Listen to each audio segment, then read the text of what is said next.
and I believe we saw one of your shorts before this film, and one Yeah, I last didn't know night that as was well. mine. Excellent. I want to just give a quick introduction to Taika, for anyone that doesn't know any of your work beyond Eagle versus Shark. I mean, you're only 35, but over the past 10 or so years, I mean, you've had a very varied, versatile career in live stand-up comedy, 4 short films, I believe, 2 features. This was your first feature, Boy, which came out last year in New Zealand and was, I think, a huge success. Writing, directing, acting. You've also acted over the past 10 years, on and off, as well as in your own latest film, Boy. You had a role in The Green Lantern, so you've been working in the States as well. As a Green Lantern fan, second row. You've also written and directed Flight of the Conchords as well, which I'm sure many people here, if not everybody's aware of. Yeah, even more Flight of the Conchords fans. And if my information is right, you've been working on a new TV series in New Zealand, is that right? Yep. Yeah. What's that called? It's called Super City. Super City. And what stage is that at now? It's finished. Has it been out? It's been out. It's been on TV. Okay. No one's in New Zealand. It's probably on the internet. No one's seen it yet. Yeah. We've got about 35 minutes to talk. I'm going to ask some questions. We're really keen to take questions from you as well. So please do think of anything you'd like to ask Taika. Let's start with. And if you get bored by what I'm saying, feel free to go. There's just probably a nice sunset out there in about 30 Just minutes. shout next.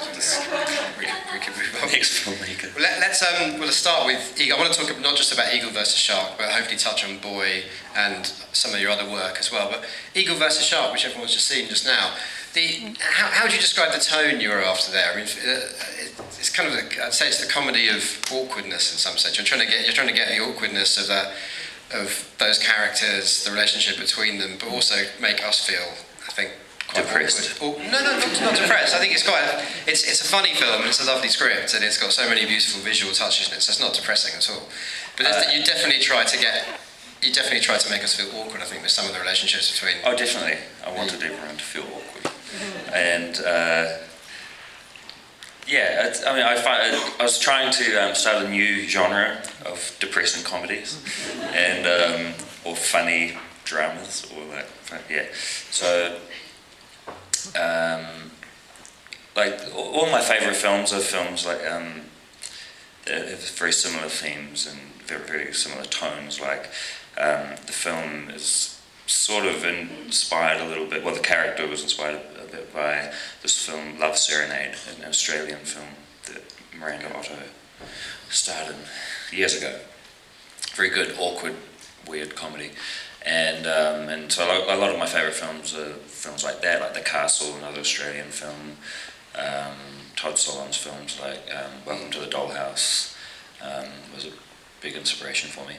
And and really it's just about the clumsiness of humans, I think, how I think in the animal kingdom, humans are like the lamest animals on earth. They're like constantly, they're like the losers of the animal kingdom. And I think that's quite endearing, I like that about us. That's funny you mentioned. It's sweet, it's cute. We're kind of cute, and we're not going to last, which is kind of cool as well. I hadn't thought of Todd Solondz actually, but now you say, I don't know if many people have seen Welcome to the Dollhouse, but did you kind of have that character of Dawn Wiener, the Todd Solondz's Dawn Wiener slightly in mind when you were coming to Lily?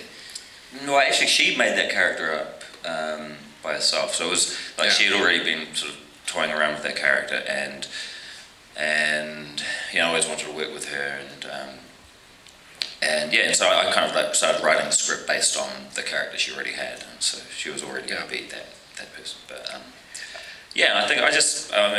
this film, Welcome to the Dollhouse, is a really amazing story about a really, really awkward little girl at high school who is just trying to make her way through the world, as best as she can, and it's really painful, but like really funny as well. I think if you're looking for a comedy to make you squirm, that's definitely.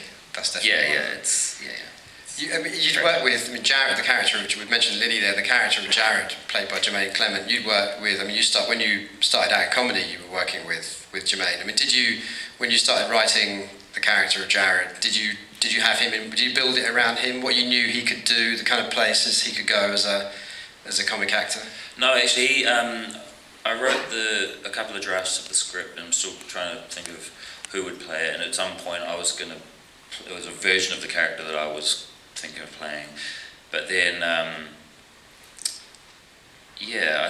the character came about from just trying to mix as many terrible aspects of men as possible into one character, and like trying to find like this someone who I think on the outside you should really like not support and not want to succeed, but there's but somehow like you can kind of empathize or sympathize with their motivations, you know, like just wanting to be a hero or wanting to be popular or wanting to be cool and desperate, and you know, through whatever means he tries, that's basically, you know, he will sacrifice anything to get there, and including like the possible love of his life, and his family and his friends. I mean, he's pretty, as you say, he's pretty awful, and he's pretty irredeemable as well. But there is a hint. I love him. There is, yeah, cool. But you do sympathise with him along the way, and there is a hint at the end that he might be coming round to the human way of life. Yeah. I try not to wrap things up too much in my film. Like if you've seen Boy, which you played last night, the end of that is also kind of not open, but it's just like it's just not nicely packaged. I don't know how to make an end to a film, obviously. I want to ask you about both the music and the animation in the film, because they're two of the things that make the film, among many things, really just distinctive, I think. It was great to hear, as I was just saying to you, hearing the Stone Roses on the... We're losing them. There's one down. Hates animation. It was great to hear the Stone Roses on the closing credits there, and obviously you've got the stop motion animation running through the film as well. Can you talk us through what both music and animation mean to you as a director when you're putting the film together, in terms of the use of them and trying to bring them into the whole of the film? Sure, I'm trying to remember a lot of stuff from this film, by the way. But that's right, there's animation in it. I had forgotten. I really love animation, and I really wanted to put some in a movie. There's animation in your new film as well, Boy. Yeah, there is, yes. Yeah, so I did all the animation for that. This one, a couple of friends did all the stop motion stuff, but I really, because I'm a big fan of like Eastern Bloc sort of animations from years ago, and even now, but like I really like the kind of human touch with especially with stop motion and with hand-drawn style animation and stuff, and I felt like this film was a very like I think you can really kind of feel like the human hand, like the clumsiness of the film, you know, like the human hands have been part of it. There's no real digital special effects or action scenes or anything. It's like quite handmade, and I really, and I think that in cinema it's quite nice to move away from a lot of this computer generated stuff, which I think a lot of people kind of get a bit bored by. And honestly, like animation is just, I think it's really cool, and that's why I wanted to put something cool like that in this film. I mean, you say you're really into that DIY kind of crafty old school aesthetic. And how was it then being an actor on the set of the Green Lantern? When I guess you're surrounded by cutting edge blue screen technology. I mean, cutting edge blue screens. But you're also you're there as an actor, but you're there as a director who knows the filmmaking process. Yeah, well, that was more interesting for me as a filmmaker, just to watch what they were doing, seeing how much money they were burning. But yeah, that's really, I probably won't be making a film like that. It's not a place you can see yourself going. I'm capable. But it's, I mean, for what it is, I appreciate watching huge budget films like that, for the effort that goes in, and it takes them a long time to do all of that. Yeah. But my preference is to, smaller things. But there's loads of care. I mean, in your film, in this film, there's loads of care in the detail of the production design and the costume. I mean, that's where you really. That's where the aesthetic was. Yeah, like I wanted like all the technology to be very dated. It's like all the computers and stuff are very old and again clumsy and kind of useless. And because I find that when you watch films nowadays, people put like the latest iPod or something in it. Everyone's like walking around with an iPad, and it's like the CIA are all got iPads now. And like, wow, they're so cutting edge. But then, literally in 2 years, everyone's going to watch that movie and go, using iPads. Like technology just dies so fast. You may as well just use stuff that's already 20 years old, because you can't really date it properly. You can't. It becomes funnier, I think. So you're trying to give it, even though it is set now, isn't it? You're trying to when give I made this, everyone was using those Mac laptops that look like a lampshade. Yeah. And at the time, we would have been like, "Wow, look at that computer he's using." But now everyone just laughs and says, "Look at that." But is it also saying something about the characters, though? These aren't characters that live in a technically progressive, futuristic world. Yeah, it doesn't really have a. I don't even know what year that would be set on. Any ideas? Late 90s, yeah. I guess so. Yeah, why not? I never thought about it. I'm just going to say that from now on, late 90s. One last, before we move on a bit, I want to ask you one last music, thing. sorry, I just wanted to mention. The music yeah. in this film and also my other film is the Phoenix Foundation, which is a really great New Zealand band who I think are coming through here in about 2 weeks. But I'm not sure if they're playing a gig, but they're really amazing guys. You got to make this film essentially on the back of the success of your short film Two Cars, One Night, didn't you? I don't know if anybody's seen Two Cars, One Night. I think it screened before Boy last night. Is that right? I think so. Yeah. I mean, you were Oscar nominated for that short film. Then you developed this feature with the Sundance Lab. I mean, how it seemed watching those. You know everything. I've been doing my research. watching those short films, it seems like you've made quite a leap in style actually from the two short films of yours I've seen. I mean, was that partly influenced by working in the States, being at Sundance? Did you meet other directors and writers you collaborated with? Do you think that influenced where you were going? No, I made these two short films, which, and like you saw the first one, the one that played before this, which was like a war film with no talking. It was kind of funny. And so I'd made these films, and they had a distinct style, and my other film, Two Cars, One Night, there's also a very similar tone to that war film, and so there's like a lot of humour within these kind of dark situations.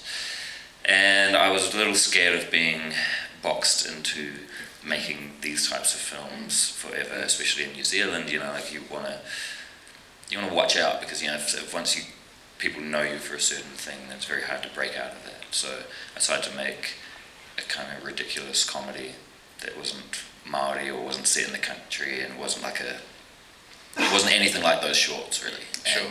And just to kind of, I don't know, and also like I'd grown up with all these guys, and basically seized all these friends who I'd been acting with for years, and just gave them roles in this film.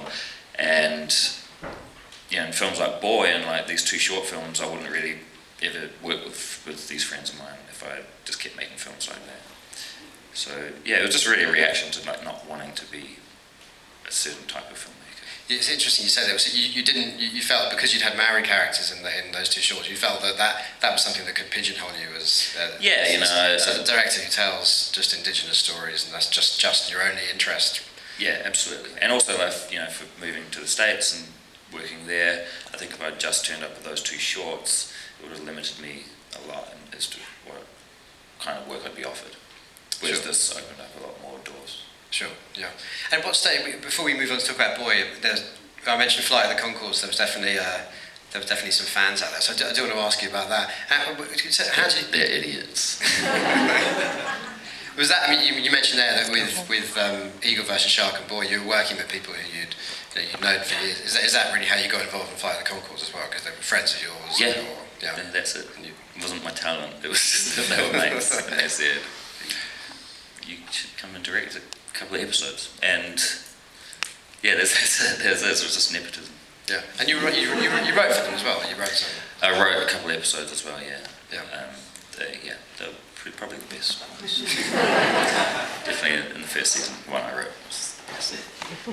I think because we're here in the context of the New Zealand Film Festival, I do want to ask you more of a general. Obviously, your own films show there's definitely health in New Zealand cinema on both this and Boy I know did particularly well, and I think here in Europe we certainly know New Zealand as a global centre of filmmaking now, mainly through Peter Jackson, who's now doing another set of huge epic Tolkien films. I'm sure he is too. I thought you said I've never heard of him. What are you talking about?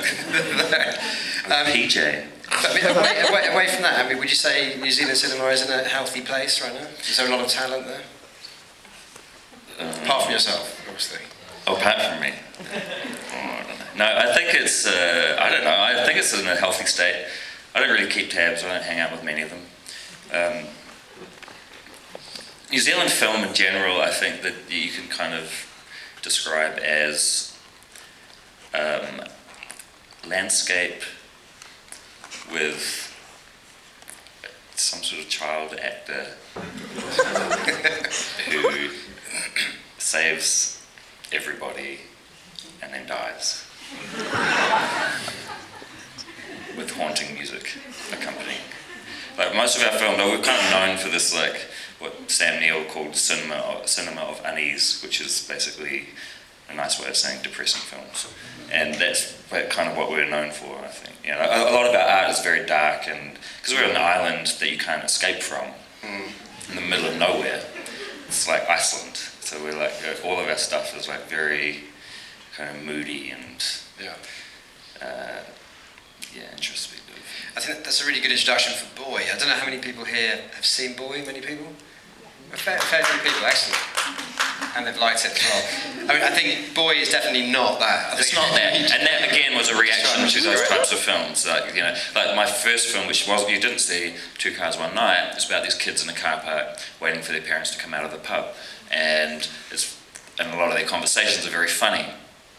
And that was a reaction to like all the short films that we made, which were literally just kind of, they were like jokes. So like, you know, it's like a short film in New Zealand was a build up, twist. You know, it was like M. Night Shyamalan films, like in 7 minutes. And it's like, you'd watch these films and then be like, oh, he's a ghost. And so it was like that, you know, and like in Two Cars One Night is literally just it could be a scene from a bigger film, which was what I think encouraged me a little bit more to make features. So I thought, you know, for short films are great and they're really fun to do, but you know, if you can, with something like that, it really felt like a small part of something bigger. I think I'm sure anyone that's seen Boy hopefully would agree, but it's a really delicate balance that you pull off in Boy, because you've got the story of a boy. It's 1984. For anyone who hasn't seen it, is he 10 years old? 11 years old? Yeah, 10 or 11. And his grandma goes away. His parents are absent. He knows his dad's away, and he's created this whole myth and fantasy around his dad. And Dad turns up while the grand's away, and that's all mixed in with his Michael Jackson obsession. So you have a really strong emotional story about a boy and the ideas he projects on his dad. But then you've got the more comic, more quirky elements. You bring animation in again. And the music. I mean, it's a delicate balance between the two there. I think between it, you know, it is very, very funny, but it's also got a really strong emotional truth to it as well. Like life. Yeah. But as a filmmaker, I mean, you're having to pull that off. Yeah, I mean that was a hard thing to balance out, and also, you know, I introduced this father character who, kind of like Jared, is this clumsy goofball who, you know, we should really not be supporting, but there's something about him that you kind of want to keep following. You know, you keep hoping that they're going to pull off this relationship, and that was a hard thing to balance out. And I didn't want to make another depressing New Zealand film about kids being abused. I wanted to make a comedy about kids being abused, and it really is like just finding ways, and also not undermining the dramatic stuff with jokes, which is very easy to do, and also, you know, not making it kind of stupid as well. The dance sequence at the end must have been fun to put together. Yeah, it was certainly fun to watch. It was fun. Well, actually, it wasn't fun. It was fun after we finished. Dancing wasn't fun. It wasn't fun actually putting it together. Well, everyone had to learn this choreographed sort of Michael Jackson thriller haka thing that we did, and it just took forever. It was fun to watch. It's definitely fun to watch. Let's take some questions, please. Must be some question. We haven't got a microphone going around, so if you say it, and I'll repeat it for everybody else. All right, okay, thank you. To call us, the fantastic film, and I am one of your Flight of the Conchords fans. Working with Jerome, how was it? He's a really cool guy. You've known him for a long time, and I thought I wasn't sure what to expect from the movie, but I thought that the direction was really, really good, and it reminded me in a way of have you seen Shaun of the Dead and the Simon Pegg, that kind of thing. I haven't seen them, but I know. Yeah, I mean, I've seen bits of them. Yeah. It has a very beautiful direction in photography, cinematography, the shots and the pictures and the animations rolling in. It must have been very difficult, for me as a layman. Well, let's take. I mean, you began by asking about working with Jerome there. Maybe you could expand on that. I mean, you guys have worked together. Obviously, you worked together here. You worked together before.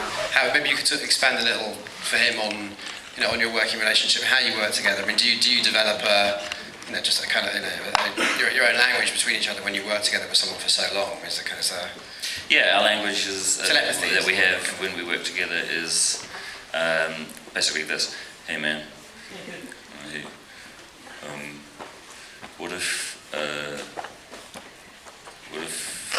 your character wears a waistcoat? Nah, I don't want to wear a waistcoat. Okay. I'll wear a leather jacket though. Okay, he'll do that. That's our relationship. It sounds like you should definitely make a making of. Well, we're writing together at the moment. We're writing a film together at the moment, and that we just sit in cafes, not talking, and then going for walks. It's really romantic. Yeah, I mean, I think when you know someone so long, we start kind of having moments where we'll just like, we'll have an idea and then we'll go off on it, but then there's like long moments in between those ideas. So Carlos, I thought the direction was really nice, the way you mix things in with the animation, the music and everything. Thanks. Really nice. Thank you. So another question there, please, before we wrap up. Must be another one more, please. There's one at the top. Don't have to. Just the short film that we saw before Eagle versus Shark. I just had a bit of a history question, I suppose. You showed that it was a Maori battalion. Is that what happened during the war? Were the Maoris in their own battalions, or did they mix in with the... Yeah, they're in their own battalion, and they fought in Greece, North Africa, and Italy, mainly. I got a question. So actually someone came up to me after that screened in Sundance. An American woman came up to me, and she had watched the film, and she came and she said, "Wow, that was incredible. Thank you so much for that. I had no idea that the Nazis invaded New Zealand." Don't you feel a little like you failed then when someone asked that question? Definitely felt like a failure. That suggests you need to make a longer film, I think. There's another one up there. Well, it was filmed in your hometown. I just was interested to, and I loved the film last night, it was fantastic. How did your hometown respond to it? Did they feel they were honoured by the film? Did they receive it well? Yeah, they really liked the film. I mean, yeah, they're all proud of me. Like I said last night in the introduction, they're all relatives. The entire town. So the entire town is basically my family. And so like they were all involved in, like, the teacher in the beginning is smoking in the classroom is my uncle. He's just a fisherman. So he would like do a thing like that and then go out on the boat and get fish for the crew for dinner, and then come back in. And then and then my auntie was the head cook for catering and stuff, and it was really made like they had never really seen what went on a film set and everything, and I mean, it's a crazy little place. Like the first day of shooting was actually the police suddenly decided to have a raid on the area to find marijuana plants, and so there were like helicopters and planes circling around and stuff while we were trying to shoot these school scenes, and then like there's truckloads of dope getting shipped off back to the city as they drove off, and and then there's like relatives of mine like down at the pub all depressed because their plants have been stolen by police. So it's a crazy town,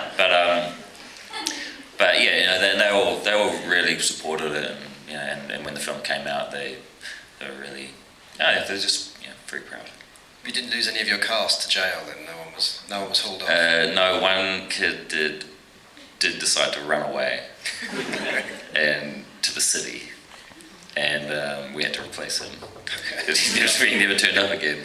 But yeah. I mean, those kids are very savvy as well. You know, so like we would do those scenes with the marijuana and the corn, and it was like these plastic plants, and you could see them.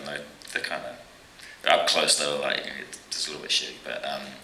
All these kids would walk in and they're like, oh, these don't look real. They started being experts, these like 10-year-old kids, experts on what marijuana plants look like. Yeah. Is there one last question? See if we can squeeze the two in. I'll take that one here and then we'll go there. Maybe we do have to end in a couple of minutes, so try and get through both. Mine just start the short film as well that was on before. My grandfather actually fought in one of the Maori battalions in the war. And in New Zealand, I mean, a lot of the culture around that it's very grim and unnerving, the media around it. Did you find it important to make light of it? I mean, because you can imagine that a lot of them would have been like that. Yeah, well, interestingly, I was acting as in a short film that someone made, and I was playing a soldier, and it was a Vietnamese. I wasn't Vietnamese. It's just a guy with a moustache. And while we were sitting around, me and these other like actors holding guns and sitting around in the grass, we started like pretending that we were like these sort of special ops guys doing these sort of sign language things. We came up with all these jokes, and I just thought it'd just kind of be funny in a situation like that. And then I wrote this script, and it was basically just a set of stage directions. And as I kept writing it, it changed wars, and then I was like, oh, maybe in the Korean War, oh, maybe they're in this war, maybe they're in, yeah. And originally it was just like 5 guys sitting in a hole in like a field or in a desert or something.